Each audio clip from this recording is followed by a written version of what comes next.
पिछले 2 वर्षों से हिमाचल प्रदेश में कांग्रेस पार्टी की सरकार है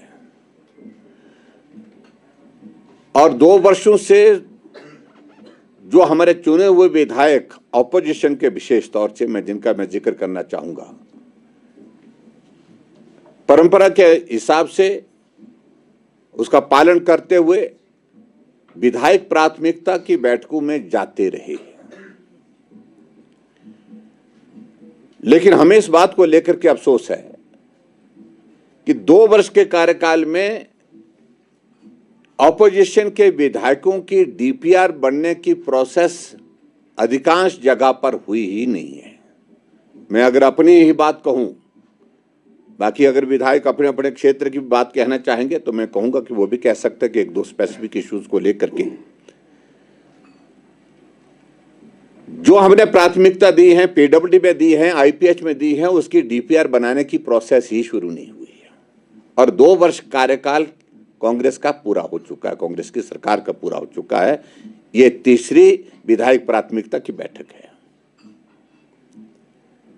जब आपको डीपीआर ही नहीं बनानी है तो निश्चित रूप से उसके बाद फिर विधायकों के कहने पर काम कैसे होंगे। और उससे आगे बढ़कर के एक और चीज को लेकर के हिमाचल प्रदेश में एक नई परंपरा शुरू कर दी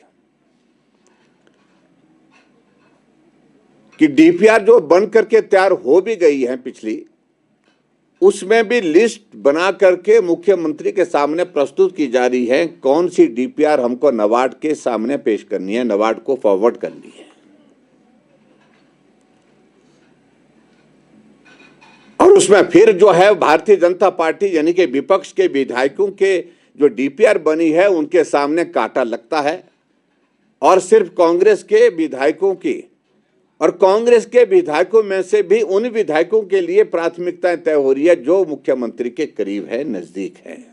कहना चाहता हूँ, जब से हमारी सरकार बनी है 2 साल बने हुए हैं और मुझे ये समझ नहीं आया, जब मैं आज विधायक प्राथमिकता की बैठक ले रहा था, कांग्रेस के विधायक बोल रहे थे कि हमारे क्षेत्र में जो नाबार्ड की प्राथमिकता है उसमें पैसा नहीं किया गया। तो मैंने आज लिस्ट देखी और मंत्री मंडल के सदस्य बोल रहे थे कि हमारी जो प्रायोरिटी डीपीआर है वो कहाँ है। अब लिस्ट में पढ़ के बताना चाहता हूँ कि भारतीय जनता पार्टी के विधानसभा क्षेत्रों में सबसे ज़्यादा नाबार्ड का पैसा किया है। ये मैं नहीं कह रहा, ये तथ्य क्या है।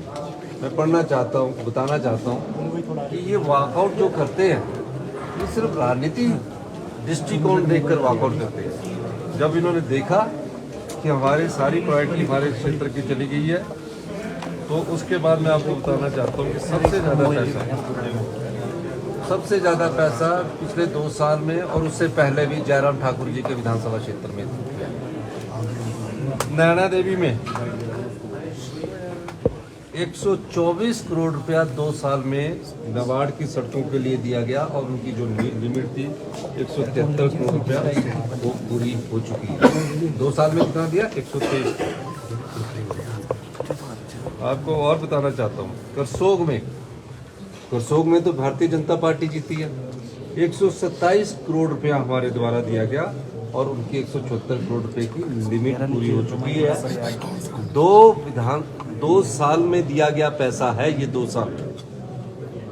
सुंदरनगर में 82 करोड़ रुपया दिया गया, नाचन में 45 करोड़ रुपया दिया गया, हमारा दिरंग में 50 करोड़ रुपया दिया गया, जोगिंद्रनगर में 50 करोड़ रुपया दिया गया और इनको 50 देने के बाद इनकी 172 करोड़ की लिमिट पूरी हो चुकी है। धर्मपुर में 38 करोड़ रुपया दिया गया, सिराज में 50 करोड़ रुपया देकर 172 करोड़ से भी ज़्यादा दिया गया क्योंकि 172 करोड़ 44 लाख हुआ।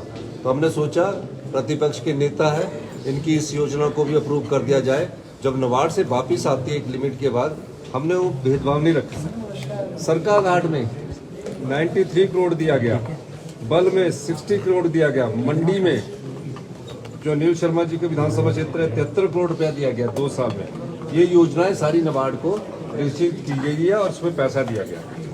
जो हमारे यहाँ जो कांग्रेस के विधायक हैं, मैं उसके बारे में बताना चाहता हूँ कि इनके अभी जो 172 करोड़ की लिमिट है वही नहीं पूरी होगी। अब जसवा परागपुर में हमारी सरकार बनने के बाद भी हमने वहाँ 173 करोड़ रुपया हमने वहाँ दिया। तो ये सारी चीजें हमने जो है योजना के अंतर्गत दी गई।